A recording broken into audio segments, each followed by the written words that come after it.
वैसे मैं बड़ा शाई और शर्मीला किस्म का हूँ, लेकिन जब गाने बजते हैं तब पता नहीं क्या हो जाता है। और ये हुआ है बहुत समय बाद, गली बॉय के बाद अब जाके उतना मुझे उस लेवल का प्यार मिला है, तो मेरे लिए भी बहुत ज़्यादा इंपॉर्टेंट था। जोया और रीमा मेरे लिए सबसे बेस्ट कैरेक्टर्स लिखती हैं। वो हमेशा मुझे कहा करती हैं अक्सर कि तुम्हें कोई ठीक से यूज़ नहीं करता एज एन एक्टर, और उन्होंने वो प्रूव कर दिया टाइम एंड टाइम अगेन, चाहे वो MC शेर हो, चाहे वो इमाद अली हो। They have written the most beautiful characters for me. माझ्यावर असंच प्रेम करत राहा आणि खूप खूप खूप प्रेम एक्सप्रेस कर पाते हैं आप एक्टिंग के माध्यम से, तो यही एक वजह थी कि आप इस फिल्म में। हाँ मतलब ये वजह तो थी क्योंकि हमेशा एक सपना था। मुझे लगता है कि मैं बचपन से ही एक्सप्रेशन में था, मैं चाहे पोइट्री लिखता था या पेंटिंग करता था। मंडळी नमस्कार, मी प्रेरणा, तुम्ही बघताय सकाळ डिजिटल। आता माझ्यासोबत जो कलाकार आहे ना, तो खरंच मल्टी टॅलेंटेड आहे। म्हणजे त्याचा अभिनय उत्तम आहे, तो डान्स उत्तम करतो, छान लिहितो, म्हणजे त्याची एक्सप्रेस करण्याची जी पद्धत आणि काम करण्याची जिद्द त्याला एक उत्तम कलाकार बनवते असं मला वाटतं। सिद्धांत चतुर्वेदी बद्दल बोलते मी, तो स्वतः एक्सक्लुसिवली आपल्यासोबत गप्पा मारणार आहे आज। खूप खूप स्वागत है। धन्यवाद बहुत बहुत स्वागत है सकाळ में आपका। और सबसे पहले कहना चाहूंगी व्हाट अ ब्यूटीफुल प्लेस, क्योंकि आपके घर में ही हम ये बातचीत कर रहे हैं। जी जी, थैंक यू थैंक यू। मैं अगर आप दिखा सकते हैं कि इतना अच्छा व्यू है, लेकिन कैमरा में शायद दिखे नहीं, लेकिन सच अ गहराई ऑफ फील्स देयर। अच्छा। और हैप्पी न्यू ईयर आपको। कैसे रहा ये साल की शुरुआत, कैसी रही आपके लिए? खूप छान, एकदम फुल रावस बोले तो एकदम शुरुआत जो एकदम तगड़ी हुई है इस साल की। 2023 के एंड में फिल्म आई है, 24 में फुल जिस तरह से सोशल मीडिया के ऊपर जितना भी प्यार मिल रहा है, जिन्होंने भी ये फिल्म देखी है और सब ने बहुत बहुत ज़्यादा प्यार दिया है, and I think I am feeling very very blessed. और ये हुआ है बहुत समय बाद, गली बॉय के बाद अब जाके उतना मुझे उस लेवल का प्यार मिला है, तो मेरे लिए भी बहुत ज़्यादा इंपॉर्टेंट था। एक थोड़ी प्रोत्साहन आता है, थोड़ा सा मोटिवेशन आता है, तो इस वजह से। और मुझे लगता है कि वो उस फिल्म के थॉट के साथ हमारे नए साल की शुरुआत हुई, क्योंकि वही एक फिल्म थी जो एक कुछ कह पा रही थी और लोग उससे कुछ सुन पा रहे थे। जी हाँ, मतलब वो फिल्म बनाने के समय हमारा यही था, जब हम गली बॉय कर रहे थे और जो अर्जुन हमारे डायरेक्टर हैं, उन्होंने देखा कि जब हम प्रमोशंस करा करते थे, गली बॉय के सॉन्ग्स वगैरह किया करते थे, तो वो सब लोग अपने फ़ोन लेके खड़े हो जाते थे, तो लाइव कोई वो चीज़ फील नहीं कर रहा था। तो उसी से वो कॉन्सेप्ट शुरू हुआ था, उन्हें लगा कि ये इस पे फिल्म लिखी जा सकती है। और फिर उन्होंने 1 साल काम किया उस पर, और ये फिल्म हमारे सामने रखी। और जब मैंने पढ़ी तो मैंने कहा ये तो हमारी कहानी है, आपकी मेरी कहानी है। तो मैं बहुत ज़्यादा एक्साइटेड हो गया, बहुत ज़्यादा खुश हो गया, और फिर कर ली फिल्म। इमाद अली का जो कैरेक्टर, मतलब हर एक कोई एक्टर जो है वो कैरेक्टर करना चाहेगा। एक स्टैंड अप कॉमेडी में है और लेयर्स है उस कैरेक्टर्स में। Was it life changing for you? क्योंकि बहुत लोगों के लिए वो फिल्म लाइफ चेंजिंग रही है। बिल्कुल, बहुत ही प्यारा कैरेक्टर था, और मुझे लगता है जोया और रीमा मेरे लिए सबसे बेस्ट कैरेक्टर्स लिखती हैं। वो हमेशा मुझे कहा करती हैं अक्सर कि तुम्हें कोई ठीक से यूज़ नहीं करता एज एन एक्टर, और उन्होंने वो प्रूव कर दिया टाइम एंड टाइम अगेन, चाहे वो MC शेर हो, चाहे वो इमाद अली हो। They have written the most beautiful characters for me. इतना प्यारा कैरेक्टर, इतना लेयर्ड कैरेक्टर है, और एज एन एक्टर, कलाकार के तौर पे हमारे लिए ऐसा कैरेक्टर मिलना बहुत बड़ी बात है। और उसको निभा पाना भी चैलेंजिंग होता है, लेकिन खैर वो तो हमने चैलेंज ले लिया था जब सोचा था कि एक्टर बनेंगे। लेकिन ये बहुत बड़ी बात थी, और मेरे पास वो कैरेक्टर और वो किरदार लेके आई हो, वही मैं उनका मतलब बहुत आभारी हूँ इस चीज़ को लेकर। लेकिन what was the best feedback इस फिल्म के लिए आपको मिला होगा? तो बेस्ट फीडबैक ये था कि सबको लगा कि ये कहानी ऐसी है कि हम फिल्म नहीं देख रहे हैं, हम अपनी ज़िंदगी देख रहे हैं। बहुत सारे मैसेजेस आए। कई बार जब फिल्म अच्छी लगती है तो लोग nice film, thumbs up, great work लिख देते हैं। मुझे पैराग्राफ्स पे पैराग्राफ्स, लंबे लंबे पैराग्राफ्स आए हैं जो, और एक चीज़ बताई कि किस चीज़ से मैं रिलेट कर पा रही हूँ या कर पा रहा हूँ। तो बहुत ज़्यादा ही प्यार मिला, और इस फिल्म ने लोगों को आई थिंक सोचने पे मजबूर कर दिया कि कहीं हम ऐसा तो नहीं कर रहे हैं। और एक तरह से ये कहानी यूनिवर्सल है मुझे लगता है, और आज की कहानी है, तो और ज़्यादा कनेक्ट हुई। और ये सिर्फ युवा पीढ़ी में ही नहीं सीमित है, ये उसके आगे भी जाती है। मुझे लगता है मेरे माँ बाप ने देखी, उन्हें भी समझ में आई, उन्हें भी अच्छा लगा, क्योंकि वो मुझे देखते हैं वैसे फ़ोन पे, या मेरे भाई को जो कि 19 साल का है, उसे देखते हैं। तो उस तरह से ये कनेक्ट हुई है। जी सिन्हा, आपने बहुत बार कहा कि मैं इस फील्ड में फेम या मनी के लिए नहीं हूँ, मुझे पहले से करना था। जो फॉर्म ऑफ एक्सप्रेशन है एक्टिंग, आप एक्सप्रेस करते हैं, लिखते हैं, डांस करते हैं, तो एक्सप्रेस कर पाते हैं आप एक्टिंग के माध्यम से, तो यही एक वजह थी कि आप इस फिल्म में।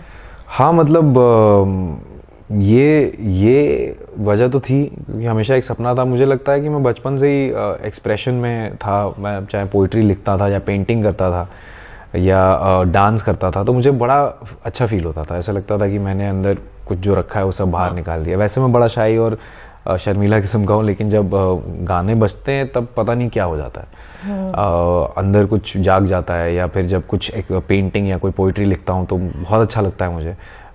तो उसी को मैंने सोचा कि यार ये तो एक्सप्रेशन है, तो मुझे एक्टर भी, वहाँ सिनेमा ऐसी चीज़ थी जिसमें आप सारी चीज़ें यूज़ कर सकते हो। क्योंकि आप डायलॉग्स बोल रहे हो, आप विजुअली देख रहे हैं उस चीज़ को, आप डांस कर रहे हैं, आप इमोट कर रहे हैं, तो मुझे लगा ये बेस्ट मीडियम है मेरे लिए। और लेकिन वहाँ तक पहुँचना बहुत मुश्किल था जहाँ से मैं आता हूँ। लेकिन कोशिश करता रहा और यहाँ तक पहुँच गया मैं। और जिस तरह रही बात डांस की, तो मुझे लगता है कि सबसे ज़्यादा डांस मैंने किया है वो मैं जहाँ रहता हूँ, बिम्बिसार नगर में, गोरेगांव ईस्ट। वहाँ पे हर साल गणपति का पंडाल लगता है, तो वहाँ पे गेट टुगेदर होता है पूरे सोसाइटी का, पंचशील सोसाइटी का। तो वहीं पे मैंने सारा मैं परफॉर्म किया करता था, मैं होस्ट किया करता था, मैं नाटक किया करता था वहाँ पे, और सबके साथ मिलके बिल्डिंग किया। तो वो मेरे लिए सबसे पहला प्लेटफॉर्म मैं कहूँगा कि मेरे लिए वही था। और मुझे लगता है बहुत सारे लोग जो है ना, वो गणपति पंडाल से वो सब शुरुआत हुई, वहीं से शुरुआत हुई। और वहीं से कॉन्फिडेंस आया कि मतलब इसे सीरियसली लिया जा सकता है। लिखना कहाँ से आया? मतलब आपके को जो सीधी चैट्स है उसमें भी आप कुछ लिखते हैं, और उसमें एक लिखा है कि तारों की जगह कभी बदलती नहीं, चमकता टूटता गिरता बिखरता तो मैं हूँ। और कई जगह आप लिखते हैं रिलेटेबल मेस। ये सब चीजें कहाँ से? ये सब चीज़ें ख्याल हैं जो आते हैं रात को बैठता हूँ जब मैं उसी खिड़की पे अपने घर पे गोरेगांव में, जहाँ पे मैं सपने देखा करता था कि कैसे पहुँचे वहाँ, कैसे पहुँचे, क्योंकि काफ़ी मुश्किल थी, काफ़ी बाधाएं थी। एक चार्टर्ड अकाउंटेंसी कर रहा था, सीए कर रहा था मैं, वो छोड़ के मैं इस फील्ड में लग गया था। तो बहुत ज़्यादा एक डायनामिक शिफ्ट हो गया था मेरी लाइफ में, और काम नहीं था बहुत साल। तो ये खालीपन में ही ये चीज़ें सूझती हैं। इतना खाली था कि मुझे लगता था तारों को देख के कि कुछ, तो वही खिड़की पे बैठ के मैनिफेस्ट किया करता था, सपने देखा करता था, और वही उसी चीज़ को लिख देता था मैं पोइटिक फॉर्म में थोड़ा सा। तो एक तरह से मैं अपनी डायरी मेंटेन करता था। अब जाके मैं पोस्ट करने लगा हूँ ये सारी चीज़ें। तो ऐसे ही बस खालीपन में ही आए ये सारी चीज़ें। ऐसा नहीं है बहुत खाली था मैं ज़िंदगी में।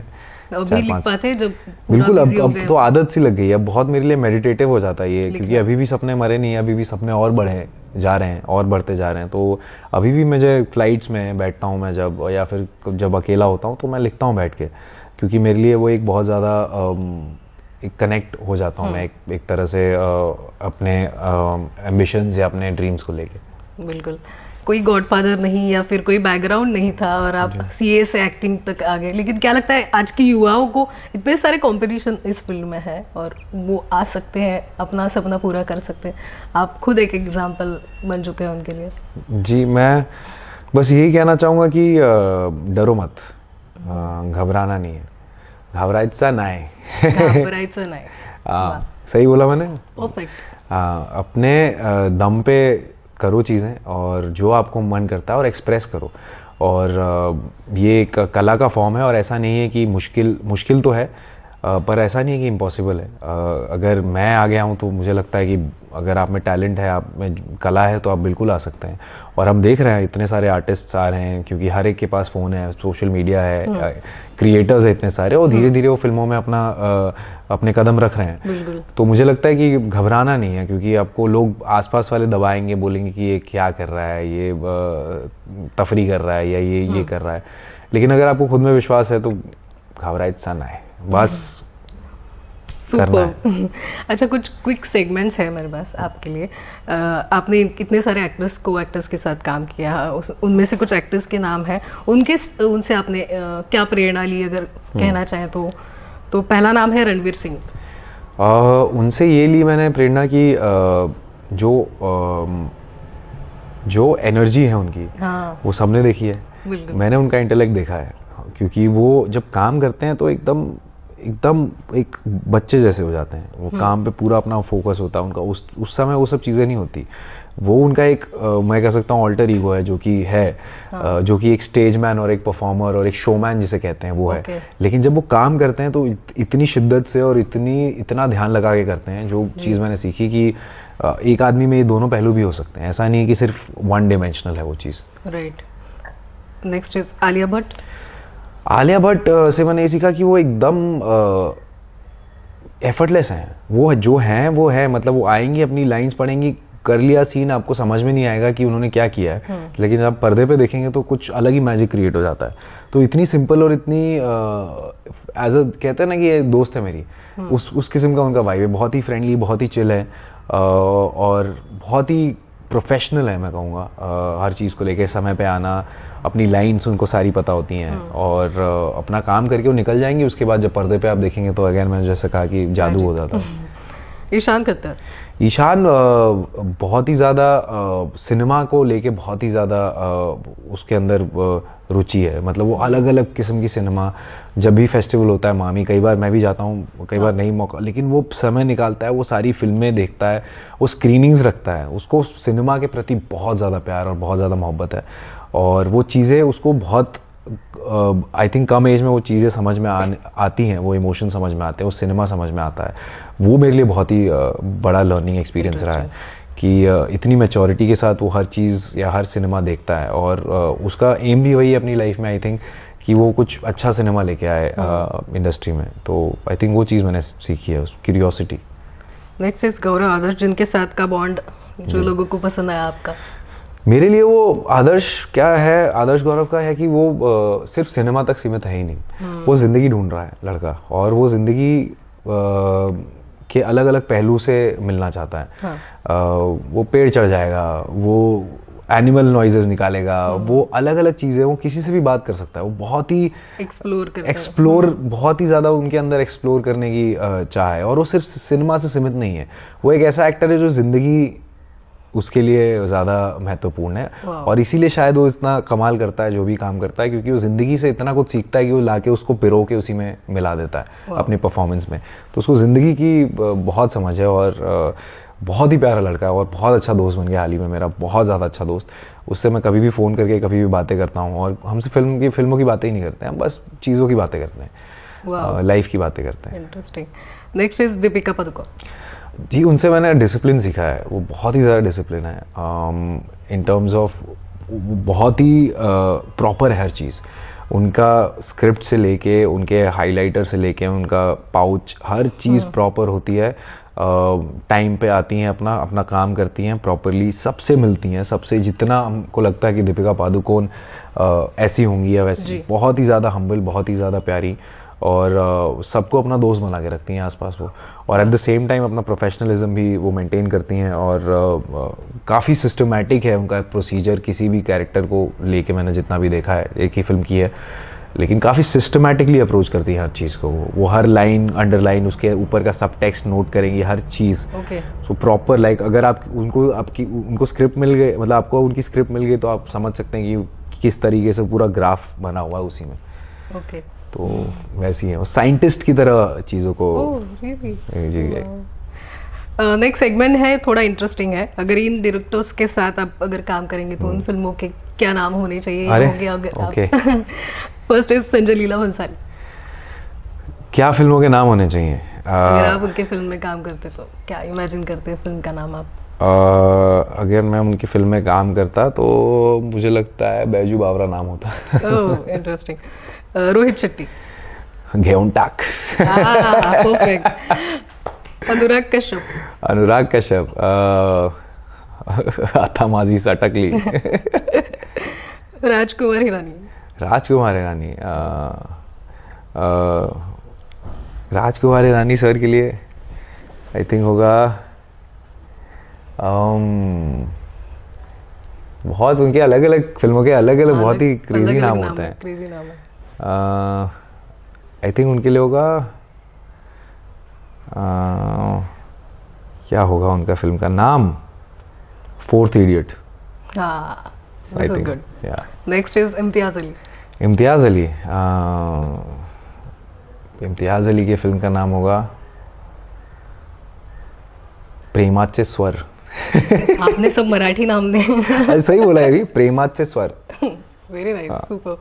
बहुत अच्छा लगा आपसे बात करके, स्पेशली यहाँ बैठ के जहाँ आप खुद रहते हैं, और बहुत मजा आया। और मुझे लगता है कि आप आने वाले जो यंगस्टर्स हैं उनको बहुत इंस्पायर करते रहेंगे, और जो भी फिल्में हैं आपकी आने वाली उसके लिए भी बहुत बहुत शुभकामनाएं हमारी तरफ से। थैंक यू सो मच सिद्धांत। Thank you so much, thank you. और जो मराठी दर्शक है उनको कुछ कहना चाहेंगे थोड़ा सा मराठी में? देखिए आप तो फंसा रही हैं मुझे। असं आहे की माझ्यावर असंच प्रेम करत राहा, आणि खूप खूप खूप प्रेम। थँक्यू सो मच सिद्धांत, थँक्यू सो मच। महाराष्ट्रातील सर्व बातम्यांचे विश्वासार्ह व्यासपीठ, सकाळच्या सर्व सोशल मीडिया प्लॅटफॉर्मला लाईक, फॉलो आणि सबस्क्राईब करा। तसंच सर्व नोटिफिकेशनसाठी बेल आयकॉन प्रेस करायला विसरू नका।